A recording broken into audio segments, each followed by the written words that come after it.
Welcome back inside the Brogan HILLMAN show, and today we have a very big video. It is the 2024 official mock draft, my official mock draft. This year is insane with a ton of talent. Receivers are loaded, corners are loaded, edges are loaded, quarterbacks are loaded. There is so much talent and so many good prospects in this year's draft. Before we get started going through every first round pick with trades included, some trades, you already know the deal, the Bible verse. Today's Bible verse is John 14, 1 through 4, and it goes, "Do not let your hearts be troubled. You believe in God. Believe also in me. My Father's house has many rooms. If that were not so, would I have told you that I'm going to prepare a place for you? And if I go and prepare a place for you, I will come back and take you with me, that you may also be where I am. You know the way to the place where I am going." Meaning heaven has many rooms. You need to follow Jesus. You need to follow the Lord. You need to be a servant. You need to be a shepherd for the Lord, and you need to go out and spread his word, and the Lord has a room for you in heaven for sure. You just need to go out, be a faithful servant, and serve the Lord with all that you say and do. Make sure you're following good in your faith, Christ, your walk with Christ. And now let's get right into it. Great Bible verse to start off the video. Feeling good, feeling like a good video. Make sure to like, subscribe, share with all your friends, and let's get straight into the first overall pick.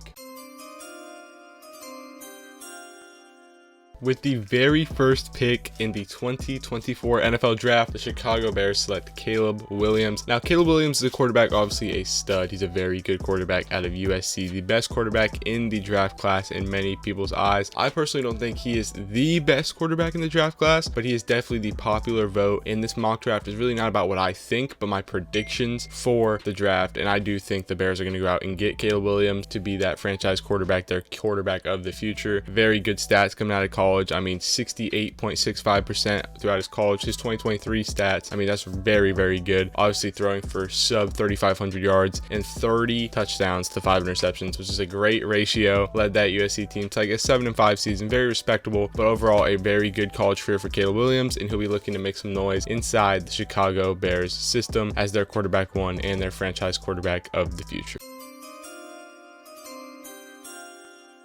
The second pick in the NFL draft, the Washington Commanders are going to take the Heisman winner in Jayden Daniels. An absolutely insane season, one of the best quarterback seasons in all of college football we've seen in forever. I mean, just the stats don't lie. 236 for 327, which is 72.1 passer rating percent, along with 3,812 yards in the air, not to mention what he did with his legs. He did damage with his legs this season as well. 40 touchdowns to 4 interceptions. That's a 10 ratio, which is just insane. I mean, the rating and the QBR speak for themselves with a 208 rating. Are you kidding me? In the 200s is absurd, and a quarterback rating of 95.6. This guy is a stud. He's a beast. He won the Heisman Trophy for a reason, and the Commanders are a team that just traded Sam Howell over to the Seahawks. They really do not have any quarterback depth. We know they're going to be taking a quarterback. They are desperate in dire need. This pick at 2, it's been talked about JJ McCarthy going at 2. Drake May is an option at 2. I personally think the Heisman winner in Jayden Daniels is going to go at 2 to the Commanders, make that offense a lot better, more versatile, run with his legs, pass the ball through the air with ease. A very overall versatile player, very good player, and I have him going at 2 to the Washington Commanders. With the third pick in the 2024 NFL Draft, the Patriots are going to go out and get their franchise guy in Drake May. He's going to be what Mac Jones should have been when they took him at 15 back in 2021. Mac Jones was the guy I was never really that high on coming out of college because he's the exact opposite of Drake May. Drake May was a guy surrounded by not much talent in college. He had to do a lot of it himself. He did not have a lot of help supporting cast. Mac Jones was quite the opposite. He had the best supporting cast in college football. He had the best teammates around him. Drake May's kind of a guy that had to get it done with lesser targets. Obviously, he had good targets around him at receiver and running back, but they weren't anything special, and he put up still respectable seasons year after year. His latest season, 2023, 63.3% through the air, pretty good. He can move it with his legs too. He can improvise, he can extend plays, he can do all of this. 3,608 passing yards, which is really good numbers. 29 touchdowns to 9 interceptions, which is it's all right. It's not the greatest stat line. It's a decent stat line. 149 rating, which is still very decent with a 79.3 QBR. Very respectable season, and he still cements himself as a top 3 pick in this year's draft. I believe Drake May is a very, very good player, and he will go 3 to the Patriots, helping that organization with first-year head coach Gerard Mayo. Let's see what that offense has in store, and they're going to take Drake May to be at the helm of that offense starting in 2024. With the 4th pick in the NFL draft, the Vikings are going to trade up with the Cardinals. They're going to swap 4, they're going to swap 11, they're going to swap 21, and a pick swap later on in the draft, probably like a 6th, 5th rounder pick swap. And they are going to select the national champion quarterback, J.J. McCarthy out of Michigan. A very respectable college career. 2023 was probably his best year he's had as a Wolverine, nonetheless, national champion. He put up a 72.3 passing percentage. Very, very respectable, very good numbers right there. Just shy of 3,000 passing yards. They are a run-heavy team with Blake Corum at the helm, but J.J. McCarthy can sling the ball and use his legs nonetheless, so there was less room for passing, but he is still an overall very good quarterback. I think people sort of look down on him because they call him a handoff merchant and everything like this. He is someone that can still sling the ball through the air, and he's still very, very effective in the pass game. 32 touchdowns to 4 interceptions, a very good ratio. That's just over 5, around like 5.5 there. 167 rating, which is very good. That's right over 150, so right where you want to be, and an 88.2 QBR, just shy of 90. Very, very good numbers on 2023. The Vikings are going to need a quarterback after Kirk Cousins goes out and signs a huge deal with the Falcons. J.J. McCarthy is their guy, giving someone Justin Jefferson, someone that can throw him the ball, and J.J. McCarthy will be very, very good in a Vikings uniform, and he'll fit right into the system. J.J. McCarthy is a Minnesota Viking. The 5th pick in the NFL draft, unanimous best receiver in college football, been the best receiver for 2 years now, Marvin Harrison Jr. The only one really rivaling him in that category is Malik Neighbors, maybe Rome Odunze, but Marvin Harrison Jr. is a stud. He's been getting recruited for 2 to 3 years for the NFL draft now, and the time has come. The Los Angeles Chargers are going to take him at that 5 spot after getting rid of Keenan Allen and Mike Williams this offseason. They need targets. Right now they have Josh Palmer, Quentin Johnston in that receiver room. They're going to add Marvin Harrison Jr., giving Justin Herbert and first-year head coach Jim Harbaugh a big, talented weapon to work with. Just hands down one of the greatest receivers in college football history. Marvin Harrison Jr. is an absolute stud. He's a weapon. You want him on your team. 67 receptions for 1,211 yards with 14 touchdowns. Great stats, averaging 18.1 yards per reception, moving the ball downfield, stretching. He's just so athletic, and he's able to make insane plays that not a lot of people can make. He won the Blitnikoff last year, 2023, and he's looking to go win Offensive Rookie of the Year or whatever award for the Los Angeles Chargers in 2024. The Chargers take Marvin Harrison Jr. at number 5. The 6th pick in the NFL draft is another receiver off the board. It is Malik Neighbors, LSU receiver, who went absolutely crazy in 2023 with Jaden Daniels as his quarterback. 89 receptions, almost 100 receptions in college, which is insane. Just shy of 1,600 yards, 14 touchdowns, just like Marvin Harrison Jr., averaging 17.6 yards per reception, just like Marvin Harrison Jr. He can stretch the field. Very, very explosive, very fast, makes men miss, runs over men too. He's overall a very versatile weapon. I know I said Marvin Harrison Jr. is unanimous best receiver in college football, but it's not as big as a gap as it should be. Malik Neighbors is one of the best receivers I've seen play in a while. He's just able to make plays effortlessly. He's so good in the open field, stretch plays. He make men miss, make them look silly, and he's just overall a stud player that will help so much, especially going to the Giants, a team that probably could be looking into a quarterback at this pick. But when you have a receiver like Malik Neighbors on the board, it's hard to pass up. I mean, first team All SEC 2 years. He's just that good of a guy. He makes things happen, and I like him here at this 6th pick going to New York. He's a New York Giant. Look out for him. With the 7th pick in the draft, we have Joe Alt, the left tackle out of Notre Dame, the best offensive lineman in this draft. There's a ton of good ones, but Joe Alt is hands down the most best overall lineman in this draft. He's just insane. First team All-American 2 years. He's 6'8", 315. He is a beast on that line. Titans going to draft him at the 7th spot to put some protection around Will Levis. If you saw the video just uploaded recently, the most recent video before this one, you would know I have Will Levis as my number 1 player to explode next season and have a breakout season. They're going to do this they went out and got him targets. Now they're going to get him some protection on the line. Joe Alt is the guy to give him protection. Very, very great. Pair him up with Peter Skoronski on the other side of the line, and he has max protection. He's able to actually go out and ball out, have time in the pocket, and make good decisions. He's just a very good lineman overall. Put him anywhere. He has some guard flexibility, but he'll play tackle on that line for the Titans, and Joe Alt is going to be looking very good in a Titans uniform next season, giving Will Levis protection, and they're going to go out and draft him with the 7th pick in the 2024 draft. With the 8th pick in the NFL draft, Falcons are going to take the first defensive player off the board in Dallas Turner, a guy that showed out at the combine, ran a 4.44 40, and he is insane. He's an overall freak of nature athlete. He gets off the line really fast. He's an edge rusher. He can play hybrid outside linebacker. He can play edge, defensive end. He can do whatever. He is just a hybrid player. He's insane, freak of nature. He's a defensive player that you want on your team, and he can just disrupt like any rush, any pass. He can just do it all. 53 total tackles in 2023 with 10 sacks, 2 forced fumbles. He's a hard hitter, very athletic, very versatile guy. I wouldn't be surprised if, he fakes a rush one play, drops back in coverage, and picks off a quarterback or something. Just does something absolutely insane. He reminds me of an Aiden Hutchinson sorta. He is a guy that can just disrupt plays, get in there, put his nose in there, make it hard for offensive players to work and try to execute their game plan. He is just a guy that's overall just a defensive monster that you want on your team. Dallas Turner, the first defensive player off the board for a reason, going to the Atlanta Falcons at pick number 8. The second offensive lineman off the board is Talisi Fuaga out of Oregon State. The Chicago Bears at number 9, protecting their franchise quarterback in Caleb Williams, they took with the very first pick in the NFL draft. They're going to go out and get Talisi Fuaga, put him on the right side of the line, pair up with Darnell Wright that they drafted with the 9th pick last year in last year's NFL draft. He's a right-handed beast. I mean, his hands are so strong. He gets onto those pads. He does not let people go. Pancake machine, exactly who they want protecting Caleb Williams. Caleb Williams is an improviser quarterback, so he likes to run around in the pocket, likes to roll out a lot. This is going to allow him to building up that line, continuing to improve that line year after year, offseason after offseason, helping their future franchise quarterback, which I thought was Justin Fields, but now go out and get Caleb Williams. He is going to have so much protection. He's going to have so much targets too. I mean, they went out and got receivers for him. They went out and got, Cole Kmet's a very solid tight end, and now Talisi Fuaga, the newest addition on the right side of that line to help out Caleb Williams. This offense is going to look very, very good on paper. Let's see how they translate with Matt Eberflus's just game plan going into his 3rd year as the head coach. But Talisi Fuaga with the 9th pick in the NFL draft to the Chicago Bears. See how much it helps him out, and that is the selection here at 9.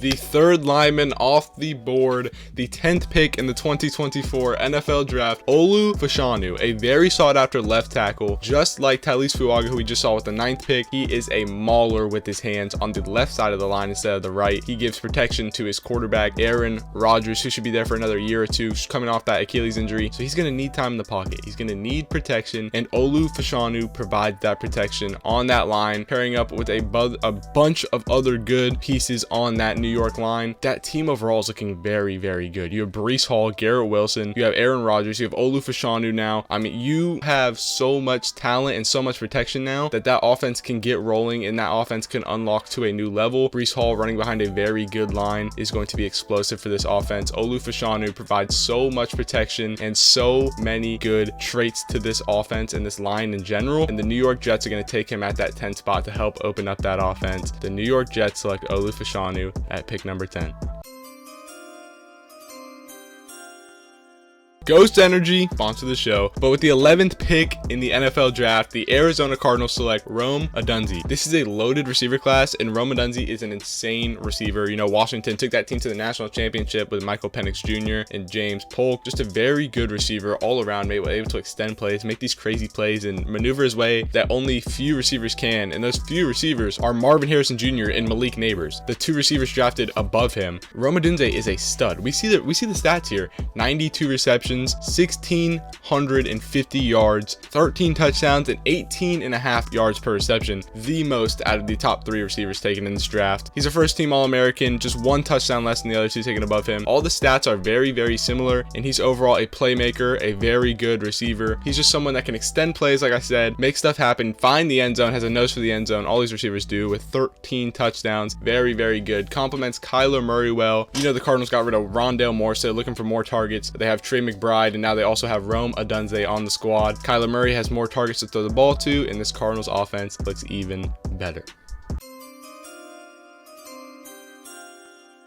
The 12th pick in the NFL draft is another Washington Husky right off the board. We saw his favorite target go off the board, pick prior. It's Michael Penix Jr., quarterback for the Washington Huskies, led them to that national championship game and had 2 great seasons at Washington. 65.4% completion percentage this season. He's the most accurate quarterback in college football. He puts these passes on a dime in a pinhole location, and he is just insane when it comes to accuracy. Just shy of 5,000 yards, which is insane for college football. 97 yards short, 36 touchdowns to 11 interceptions, just over 3 touchdowns ratio, and 157.1 rating, 84.1 QBR. Great stat line. Absolutely amazing stat line. Again, national championship level quarterback. I think he's going to translate really well to the NFL, and I feel like he'll look good in a Broncos uniform, not too far from Washington. Colorado's not too far, and I feel like he will perform very, very well in Denver. He's going to be a great NFL quarterback. He's going to translate really well. I already said that. His accuracy is the best part of his game, and he can translate all of his other stuff. He can work on all of his other stuff, and he'll overall evolve into a very good quarterback. One of my favorite quarterbacks in this class, and I have him going 12 to the Denver Broncos. The 6th quarterback taken off the board is Bo Nix out of Oregon, a quarterback that I liked a lot. I saw him all the way back freshman year at Auburn, then saw his last 2 years at Oregon. I think he's a very, very good quarterback, very respectable, especially with this touchdown interception ratio. The Pac-12 was a very good conference this year, and he still put up 45 touchdowns to 3 interceptions. That is a 15 touchdown to interception ratio. That is absurd. Those are great numbers right there. He had 4,500 yards on top of that with a 77.4% completion percentage. Just amazing stats. 188.3 rating with a 91.2 QBR in the 90s. Anything in the 90s is very, very good. He is a very consistent, very good quarterback. His stat line does not lie. He also is a winner. I think they won the Cotton Bowl or the Sugar Bowl. It was one of the 2 this year. He is just a very, very good quarterback. He's a winner. The only team they weren't able to take down is Washington this year, who again, we saw him go the pick before. Michael Penix Jr., his kryptonite, it looked like this season with Rome Odunze. Bo Nix is a very, very solid quarterback. And the talent around him at Oregon was good, but I don't think it was anything really crazy out of the ordinary. Michael Penix Jr. was thrown to Rome Odunze. Bo Nix, he had targets, but he didn't really have anyone insane like our Rome Odunze or anyone. He really got it done on his own, and he proved that he is a next level quarterback, a high level quarterback. Bo Nix, I have going 13 to the Oakland Raiders. What the Las Vegas Raiders, and helping that offense that much more under new coach Antonio Pierce. With the 14th pick in the NFL draft, the Saints go out and get another target in Brian Thomas Jr. He led all of college football in touchdowns last season with 17, and he averaged 17.3 yards per reception. He is a playmaker. He finds the ball. He also has a nose for the end zone, something that the Saints need. Michael Thomas is getting old, and he is regressing. Chris Olave is a very good receiver. You can put Brian Thomas at the 2 spot. You put him at outside, stretch the field. You also have Raheed Shaheed. You have A.T. Perry, a guy that I'm very high on. I think he'll have a great season. But that's 4 solid receivers, 5 if you count Michael Thomas. I mean, that's a good receiving room right there, not to mention tight ends. So I think the Saints have the ability to go out and get a good receiver like this that scores touchdowns, finds the end zone, just helps that offense way more. Derek Carr's 2nd year in that Saints organization, 2nd year head coach Dennis Allen. So I think this team is going to be very, very good, and I believe that a receiver like Brian Thomas is what they need to utilize this offense, stretch this offensive game plan even more, and have them go out and ball out this season and compete in a not so good NFC South, have a very good chance of winning that division, and have a receiver like Brian Thomas Jr. to help them do so. So I had the Saints selecting Brian Thomas Jr., Malik Neighbors' counterpart, at pick number 14. We're back. Took a little break from the other clips. We got a light going. We got same outfit. But we got the shop Amazon.com. Same outfit. Let's get into it. Same picks. Pick 15. The Indianapolis Colts select Brock Bowers, the first tight end off the board, and the highest drafted tight end, I believe, since Kyle Pitts went 4th overall in 2021. A great tight end. Had a great career at Georgia. 2-time national champion. John Mackey Award winner. 6 touchdowns with the average of 12.8 yards per reception. 714 yards. These stats from 2023 aren't absolutely insane. He is a tight end. He's on a team with a ton of talent, with great receivers around him, great running back room. He is an elite tight end. He's a field stretcher, and the Colts are a team that need a tight end. They have a Mo Alley Cox, and they have others, Kyle Granson, but they're one that needs a true tight end one, someone that can really stretch the field, someone that can get the job done, consistent tight end, and he fits this mold. They have a good receiver room with Michael Pittman Jr., Josh Downs, and other receivers. Now a tight end like Brock Bowers with the cherry on top for your new quarterback, Anthony Richardson, who's pretty much going into his rookie year. He only played like 4 or 5 games last season. So Brock Bowers gives him more targets and just overall more weapons to work with. Brock Bowers to the Colts at pick number 15. The 16th pick of the NFL draft, around the halfway point, is the Seattle Seahawks. They're going to take J.C. Latham, missing out on a quarterback in this year's draft, or at least the first round at least. Not taking quarterback in the first round. See what they do with the offseason. Still, trades to come up, all of this and all that. J.C. Latham is a beast. He is a right tackle. He is 6'6", just like majority of the linemen in this year's class. They're all around 6'6" for some reason. They're all around 360. They're all very similar builds, and he is a right tackle. A lot of them are tackles, majority of a tackle class this year. All very, very good. Second team All-American for Alabama. He's a stud on that right side of the line. They still have Geno Smith starting over there. He likes to roll out. He likes to scramble, get out. He's going to help them with a lot of time to hold time, hold pressure, just give him time to roll out in the pocket, make plays, extend plays. J.C. Latham is a beast, and he is what the Seahawks need on that offensive line. They have a very young team, and he's going to add to it. They just need to focus on, building around whoever their franchise quarterback is. Maybe they go out and get him in next year's draft. Some other studs coming in. We know the class coming in next year, like Shedeur Sanders and all that. Let's see what they do in that quarterback situation. But here I have them taking J.C. Latham. But honestly, I could see them trading up and making some noise in the draft. But we'll just have to see come draft day. I have them sitting, being patient, and taking the best player off the board for them, and that being J.C. Latham at 16 to the Seahawks. With the 17th pick in the NFL draft, the Jacksonville Jaguars go out and get Jared Verse, an edge rusher out of Florida State. He's very athletic, very explosive off the line. He ran a 4.58 40 at the combine, had an absolute great combine, and he went flying up the charts. He is an amazing edge rusher. 41 total tackles, 9 sacks, 23 solo tackles. He's a beast. He gets to the ball. He disrupts the play. He had a forced fumble and recovered his own fumble recovery. Perfect fit for the Jaguars. They need more defensive players. Jared Verse provides a great defensive unit for that team, a great overall weapon that they play anywhere, and they can team up with Trayvon Walker, first overall pick 2 years ago. He's a great weapon, and the Jacksonville Jaguars go out and get Trayvon Walker a partner. At the 17th pick, they select Jared Verse. The 18th pick in the NFL draft, Byron Murphy to the Cincinnati Bengals, adding some depth to that D-line, adding some depth to that defense in general. They've lost a lot of studs on that defense, so they want to grow it up a little more, get some big interior defensive lineman guys, some guys that can really play, some guys that are physical, get their nose on the football. Just like Jared Verse, the pick before, Byron Murphy does exactly that. He is a play disruptor. Even if he's not in on the play making tackles or whatnot, he's getting double teamed, taking away so his teammates can go downhill and make plays. He opens up a defense just like a lot of these players open up offenses. He's the same way on the defense. He takes focus on him so his players around him can shine, all of his teammates can shine, but he also gets in on the plays and makes plays himself. He's a big physical guy. He's a stud. 29 total tackles, 5 sacks, even with double teams on a majority of the year, 13 solo tackles, 16 assisted tackles. He is a very, very good defensive lineman, very skilled with his hands. He's not the fastest, but he's strong, so he can get off. He can run through linemen. He can bulldoze. He can just get to the quarterback, get to the ball. He is very, very good, very solid defensive lineman, and I have him going 18 to the Cincinnati Bengals.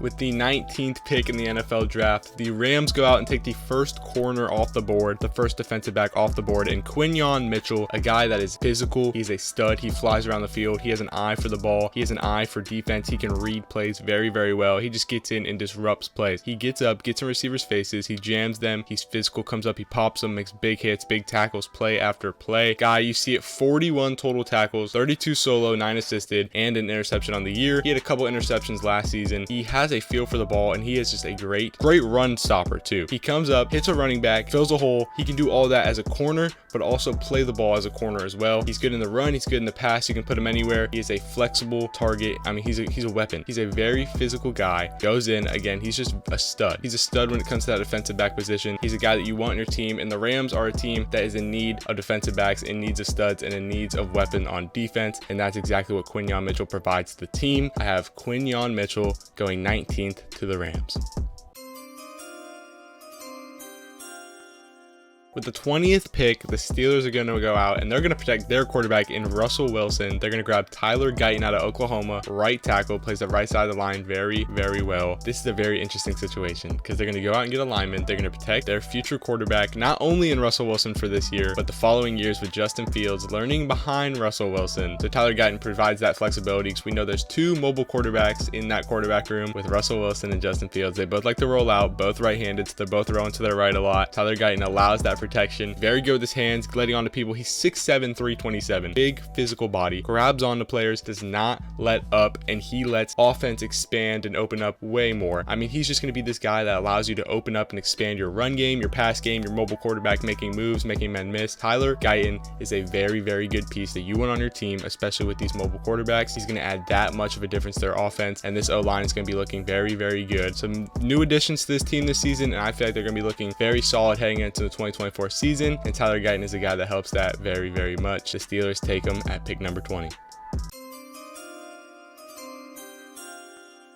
With the 21st pick, my Miami Dolphins select Jackson Powers-Johnson at center. You know, we have Connor Williams. He was a guy that played guard over with the Cowboys, but we moved him to center. We've been playing him at center ever since we got him. He was injured last season, had some injury concerns, so we might move him over to guard or just have him learn behind Connor Williams for a little bit. You know, Jackson Powers-Johnson is a guy. He's 6'3", 320. He's a little on the shorter side for a lineman, but he's definitely not short. He's a bigger guy. He's a very good center. Played center his whole career at Oregon. So we can have him learn behind Connor Williams, or we can shift that line a little bit. I think Jackson Powers-Johnson will be our guy at center. Connor Williams definitely would be the guy to switch out of that role, maybe switch back to a guard role like he was with the Cowboys, but he's the guy that provides a ton to our offensive line and just makes it easier on Tua. We know that is definitely what we need to focus on is our O-line and giving him more time in the pocket to work. I mean, less than 2 seconds is not enough time for any quarterback in the league to work unless you're Patrick Mahomes, when even he struggles when the pocket collapses that fast. So he won the Remington Trophy 2023. He's a very, very good center. He's a guy that adds so much potential to our squad and our team because our offense is all built around explosive runs, explosive plays down the field. Give it to Devon Achane, let him run up the middle. You have a guy like this to open up a hole so he can run up the middle. He just adds so much to that team, that O-line, and I think Jackson Powers-Johnson makes the most sense at pick number 21 for the Miami Dolphins.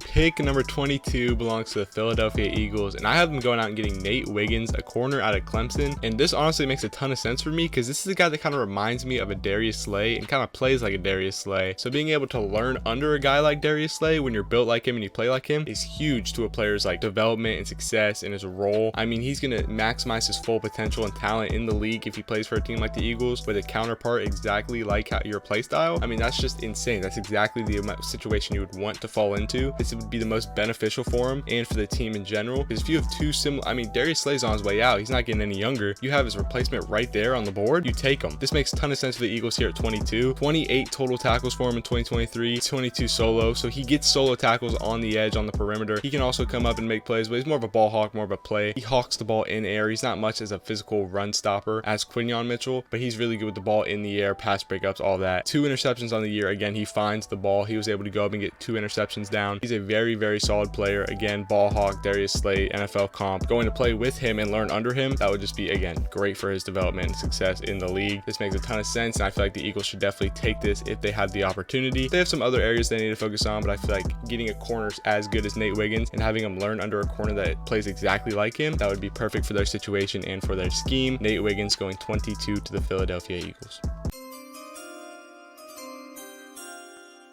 With the 23rd pick, we have Troy Fautanu joining his teammate Rome Odunze. The Cardinals drafted earlier in my mock draft with the 11th pick. Troy Fautanu is going to join Rome Odunze. He's going to provide support for Kyler Murray, so he has more time to run, scramble, to run the ball up the middle or throw the ball to his teammate Rome Odunze. He's a really good tackle on the right tackle. You get him, he gets on someone just like all these other tackles. He's a big guy, 6'4", 317, very strong, very muscular. You get on a player, he's not getting off. He's allowing Kyler Murray for more mobility in the pocket, more mobility for whatever. Rome Odunze allows for Kyler Murray, just more time in the pocket to make plays. Kyler Murray's whole thing is extending plays, making stuff happen, and you just have more of an opportunity to that with Troy Fautanu playing right tackle for you, or left tackle, left tackle for you. I think he's just an overall stud, great offensive tackle against a very deep, very depth class for tackles, and Troy Fautanu is another one that provides that depth. He's just overall would be a great fit for the Cardinals, and him and Rome Odunze go from dorming at Washington. They didn't actually dorm, but they go from being together at Washington to go be together in Arizona. Their chemistry will already be there and just help that offense even more. Troy Fautanu, 23rd overall pick to the Arizona Cardinals.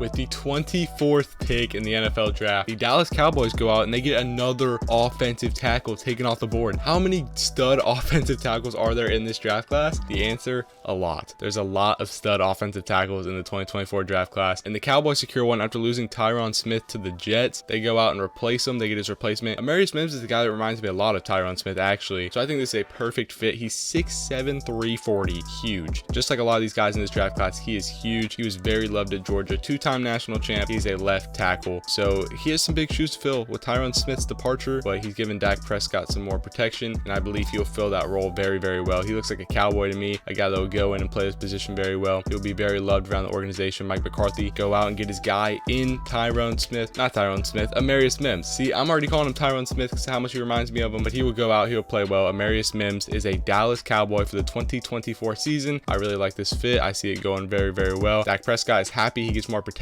CeeDee Lamb get more targets, more time, replacing Tyron Smith. Again, big shoes to fill, but I feel like he can do it. Amarius Mims is an absolute baller, very physical, got his hands. He's not going to let up on defensive ends and anything. There's a lot of good defensive end nowadays. He gets to practice against Micah Parsons, all that in practice every day, making him even better. Amarius Mims is a Dallas Cowboy in the 2024 NFL draft. The 25th pick in the NFL draft is Cooper DeJean to the Green Bay Packers. The Green Bay Packers are a team that are building up the secondary. They went out, they signed Xavier McKinney in free agency. This is a team, they have Jair Alexander on the other side of the ball. Pair that up with Cooper DeJean, who is a ball hawk. I mean, he gets the ball. 2022, he had 3 pick sixes on 5 interceptions. Absolutely insane. He returned majority of his interceptions for pick sixes, for scores. He is a guy, he's also a punt returner, kick returner. He is a weapon for that Iowa Hawkeyes team. He's one of the only good things about that Iowa Hawkeyes football team. He's an absolute unit. He's a weapon. He's just the guy you want on your team. He gets in, disrupts the pass. Very, very, very good pass corner. You throw the ball his way, it's a high chance it's not being caught. It's not being completed. He gets in, he disrupts, he gets his arm in there, he lodges the ball out, he takes the ball. He reminds me of a slot receiver at corner. He's just that good. He's just the guy that knows how to follow routes, knows how to break up passes, knows how to get in there. He gets his nose on the ball and just jars incompletions, causes receivers to go flying. He's a hard hitter too, don't be mistaken. He comes up in the run game, he can blow stuff up too. He's an ankle biter. He can also just run right through you. 41 total tackles, 26 of those being solo and 15 assisted. Those are really good numbers. 2 interceptions on this year, 2023. No pick sixes, but I mean, he just got the ball out 2 times. Very, very good stuff. He would look very, very good in the Packers system, and that's why I have Cooper DeJean going 25th to the Green Bay Packers.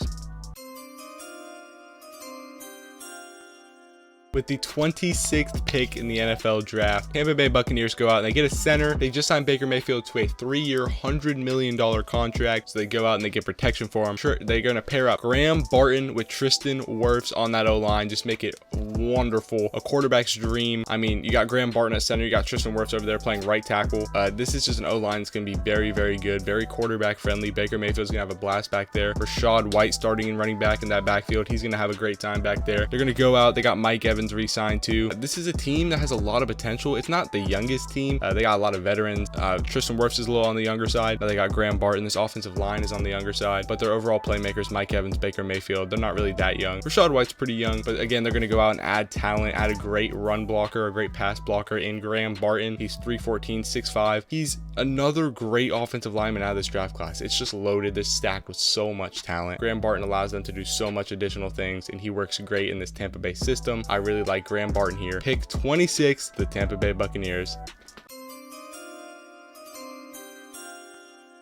With the 27th pick, the Cardinals, their 3rd pick of the 1st round, thanks to the Minnesota Vikings, select Darius Robinson, a defensive end, edge, whatever they classify, outside linebacker, defensive end, just as an edge rusher nowadays. Darius Robinson, he's not the fastest guy. He ran like a 4.95 at the combine, 4.95 40, but he is a very physical guy. He likes to get in there. We see his stats right there: 43 total tackles, 8.5 sacks, 29 solo tackles, and a forced fumble, along with the fumble recovery. He recovered his own forced fumble. Just insane. Again, he's a guy you can put on the edge. He's physical. He gets off the line. He hits very, very hard. You can pair him up with Zaven Collins and everyone else who they have on that D-line and that backfield in that box. He will fit in very, very well with the Cardinals. They're building a young team there. They're building something special. I think the Cardinals are going to be they're definitely on the rise. They're on the up. Give them like 2-3 years. They'll be looking very, very decent. Rome Odunze, I mean, young targets, young quarterback. Kyler Murray's going into his 5th year. He's going to get an extension soon. I think he's going into his 5th or 6th season, get an extension soon. Darius Robinson add to that front just make a scary front. You know, they had JJ Watt retired and everything. So they've been looking for a replacement the past couple years, and Darius Robinson coming in, very physical, very strong, very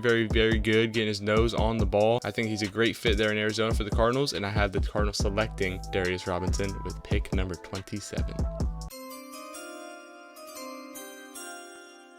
With the 28th pick in this draft, the Buffalo Bills are going to go out and they're going to repair that secondary. We know they did some damage to it this offseason. I mean, Jordan Poyer, safety that's been there forever, cut. Tre'Davious White, all-star corner that's been there forever, cut. I mean, they're on the way out. They're getting a little older, and salary cap, dead space, all of that. So it makes sense. It definitely makes sense what they did and the moves that they made with those secondaries, but they're still big losses. So they got to go out, replace it. Kamari Lassiter, take the best corner off the board. We've seen 2 or 3 corners go ahead of him. Kamari Lassiter is a very physical guy. He's very good in coverage too, but he can also come up and stop the run. We see 37 total tackles, 21 being solo out on his little island, you know, locking down. The times that he doesn't get the pass deflection, he still makes the play, tackling the receiver very fast. 8 pass deflections, no interceptions on the year, but it's all right. 8 pass deflections, again, breaks it up, breaking up the pass, get disruptive. He's also very effective on the run game. Kind of reminds me of a Tre'Davious White, very good player. He'll probably be more of a ball hawk in the NFL. They'll work more on his ball hawking to help him with it. He's still a very good corner. He's a ball hawk when he needs to be. He just didn't have any picks this season. He was busy stopping the run and breaking up passes, being more of a team player, and I feel like he fits the role of Buffalo very well. I feel like I mock them drafting the secondary every single year, but it's what they need, and especially this year, it's definitely what they need. Kamari Lassiter is going to help them fill that void, and I had them drafting Kamari Lassiter with pick number 28. With the 29th pick in the NFL draft, the host city, the Detroit Lions, select Kool-Aid McKinstry, a guy that made a ton of noise in college football over the past 2 or 3 years, a guy that is very good, very effective in all aspects of his craft. I mean, he's one of the best defensive backs in the class, and he's falling to being the 4th or 5th taken off the board. 32, he had a lesser production this year, but we know what he's capable of. We know what he can do, and we also know Dan Campbell likes to go out and get his guys, get physical guys that fit his scheme. He doesn't draft the traditional way. Him and their GM, they go out and they draft guys that they think will fit their mold and what they're building there in Detroit, and Kool-Aid McKinstry fits that mold very well. 32 total tackles, 24 of those being solo, 8 assisted, and 7 passes deflected. He gets in there, he breaks up passes as well. Pairing up again with his teammate Brian Branch, who had a very productive rookie year last year. Very good in all aspects of Brian Branch's game, and they're trying to develop Kool-Aid McKinstry the same way, get some chemistry going in that secondary. I mean, you bring 2 studs that both went to Alabama, you bring their chemistry into that backfield, it just helps that much more with their team morale and what they're building. He fits the mold very well. Such a great player that team will need and will definitely want. Kool-Aid McKinstry to Detroit makes a ton of sense to me here, and that's why I have Kool-Aid McKinstry going 29th to the Detroit Lions. With the 30th pick, we're in the 30s in the 2024 NFL draft. The Ravens select Jer'Zhan Newton, a guy that was all over the ball this season. We know they lost Jadeveon Clowney and all of that. They're just rebuilding depth at the D-line position. Jer'Zhan Newton is a guy that was all over the ball. I mean, he had 52 total tackles and 7.5 sacks. He got in the backfield when needed, but he was mostly just a run stopper. He was a nightmare trying to run against on the defense. I'm like, you're running the ball. You don't want to run the ball on Jer'Zhan Newton. You don't want to go his direction. Forces offenses to game plan around him, to flip the field. You don't want to go near him because you know he's going to make the play, he's going to make the tackle. Very consistent and a very talented guy, a guy that you want on your D-line, a guy that you know is going to produce production game after game, series after series. Just a very consistent guy. 26 solo tackles, 26 assisted tackles, and a forced fumble that he also recovered. He got his own forced fumble. 52 tackles. I mean, that's just a lot. The production is there. The production is crazy, and he's a guy that you can throw in and start on that D-line immediately. You can learn behind other veteran players that you have, and Jer'Zhan Newton is going to ball out as a Baltimore Raven. That's why I have the Baltimore Ravens selecting Jer'Zhan Newton at pick number 30.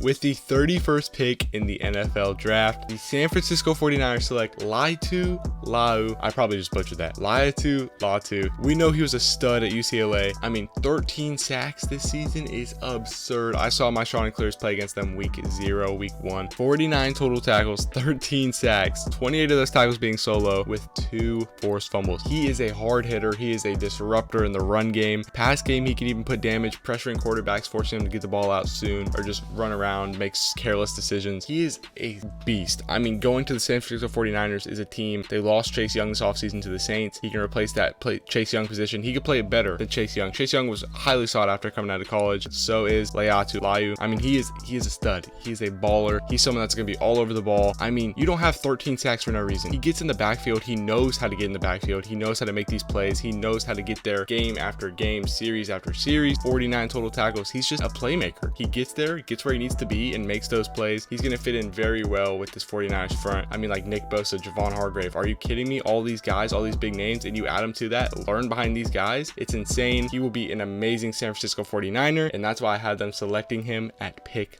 31.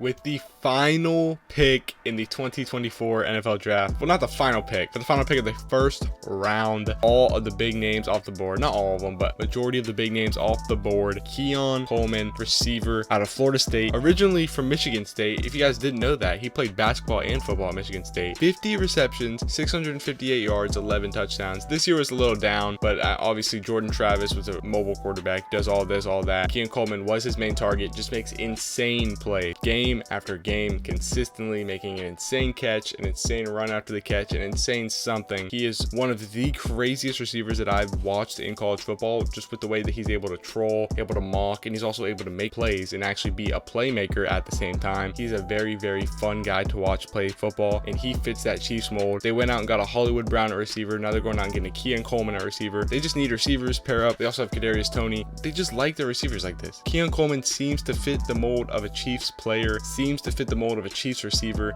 That is why I have Keon Coleman going 32 overall, very last pick of the draft, to the Kansas City Chiefs. If you guys like this video, make sure to like, subscribe. We're almost at 1,000. And also, most importantly, keep God number one. I love you guys all very much. Always put your faith in God. Always put your trust in God. Everything. He is there for you. He is the Almighty. I love you guys all very much. Make sure to keep God number one, and I'm out.